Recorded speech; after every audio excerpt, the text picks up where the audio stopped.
Aleluya, aleluya, aleluya. El Señor esté con ustedes y con tu espíritu. Lectura del Santo Evangelio según San Marcos. Gloria a ti, Señor. Uno de aquellos días, como había mucha gente y no tenían qué comer, Jesús llamó a sus discípulos y les dijo: me da lástima de esta gente, llevan ya 3 días conmigo y no tienen qué comer. Y si los despido de sus casas en ayunas, se van a desmayar por el camino. Además, algunos han venido desde lejos.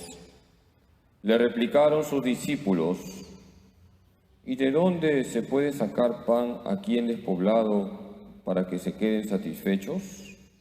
Él les preguntó: ¿cuántos panes tenéis? Ellos contestaron: 7.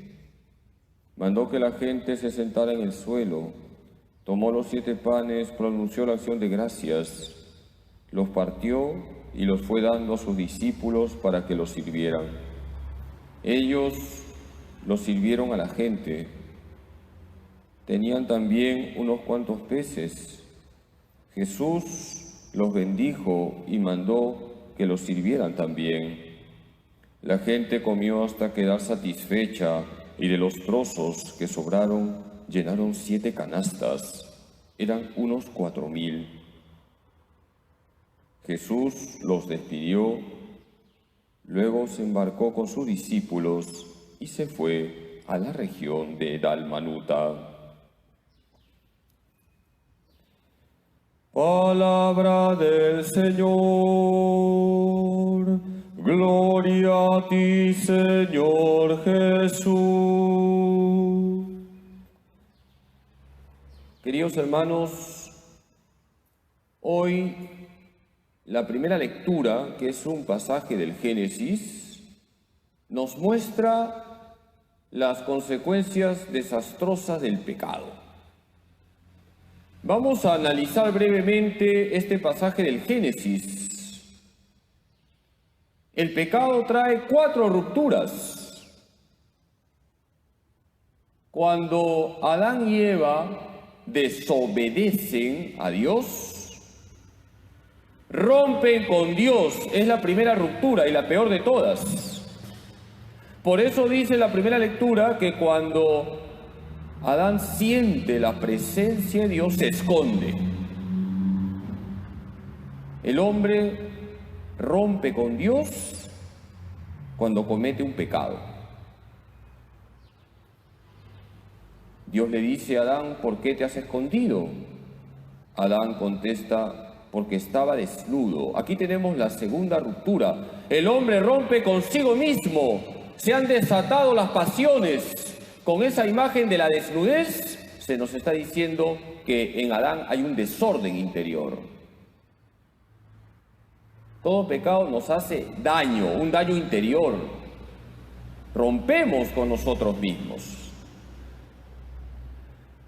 Adán le dice a Dios: la mujer que me diste como compañera, ella me engañó.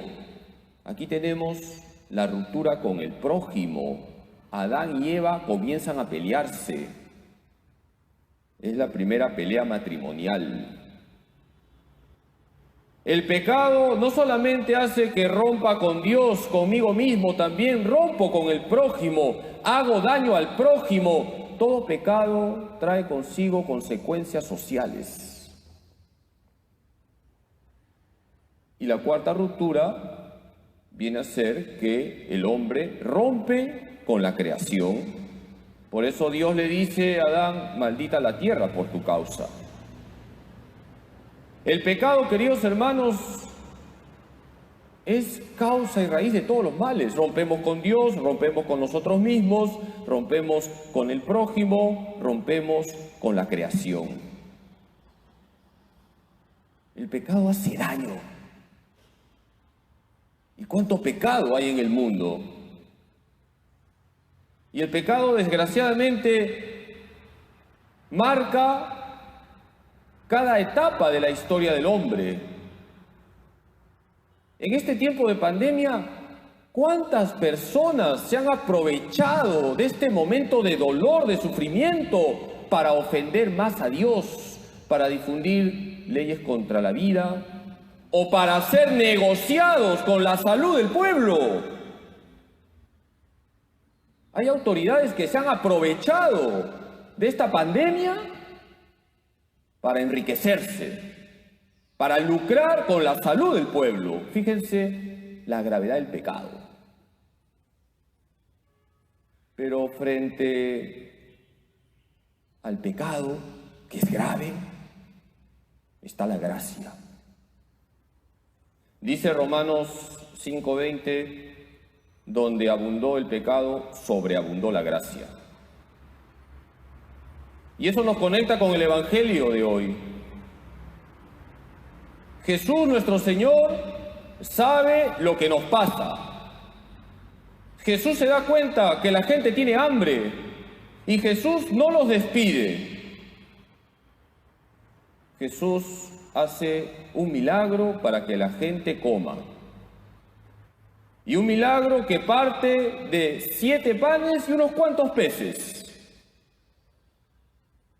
El Señor nos muestra cuál es la lógica que debemos seguir para transformar este mundo marcado por el pecado. Todo pecado tiene consigo siempre una huella de egoísmo.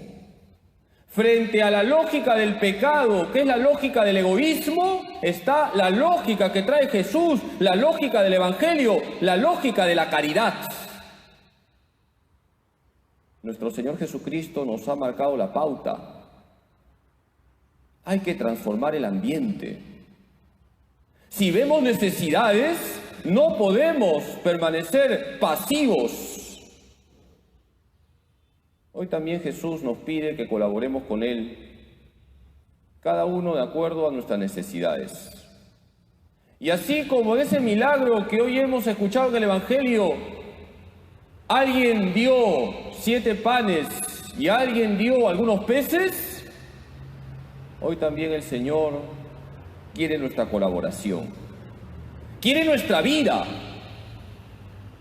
para transformarnos y así transformar el mundo y no dejar que el pecado, que el mal gane terreno.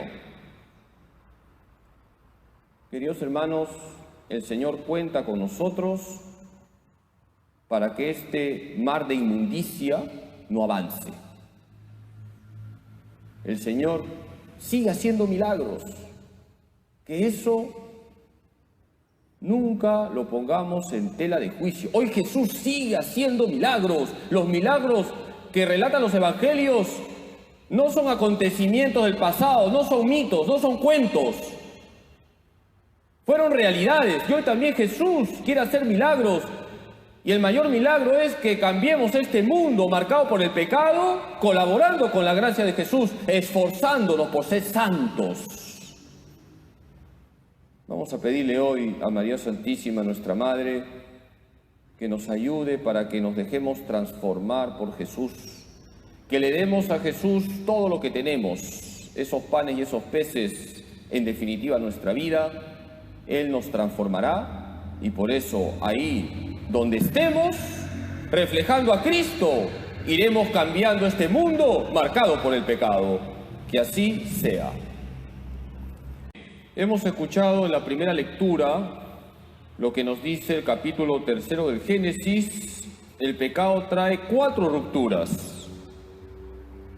El pecado hace que rompamos con Dios, que rompamos con nosotros mismos, que rompamos con el prójimo, que rompamos con la creación, con el ambiente. El pecado hace daño. El pecado inunda el mundo. Queridos hermanos, hasta en este tiempo de pandemia donde tanta gente está sufriendo, hay quienes se han aprovechado de la situación para ofender más a Dios y hacer daño a sus hermanos. Cuánta corrupción, cuánto negociado con la salud del pueblo. Nosotros tenemos que seguir otra lógica, no la lógica del pecado, la lógica del egoísmo. Hay que seguir la lógica de Cristo que hoy aparece en el Evangelio. Jesús se preocupa de los demás. Tenemos que transformar este mundo colaborando con la gracia de Cristo. Hoy también Jesús nos dice, denles de comer, atiendan a la gente, forjen una sociedad donde haya solidaridad, donde se respete a la persona humana. Y el Señor nos da su gracia para que esto sea posible. Vamos a pedirle a la Santísima Virgen María, nuestra Madre, que nos ayude a todos nosotros a seguir la lógica de Cristo, que es la lógica de la caridad y que es lo que derrota el imperio del mal. Si nosotros nos dejamos transformar por Cristo, ahí donde estemos, ahí no reinará el pecado. Dios te salve María, llena eres de gracia, el Señor es contigo, bendita tú eres entre todas las mujeres y bendito es el fruto de tu vientre, Jesús. Santa María, Madre de Dios, ruega por nosotros pecadores, ahora y en la hora de nuestra muerte. Amén. Gloria al Padre, y al Hijo, y al Espíritu Santo, como era en el principio, ahora y siempre, por los siglos de los siglos. Amén. Jesús, en ti confío. Jesús, en ti confío. Jesús, en ti confío. Dulce corazón de María, sé la salvación del alma mía. San José, ruega por nosotros. Santa Faustina Kowalska, ruega por nosotros.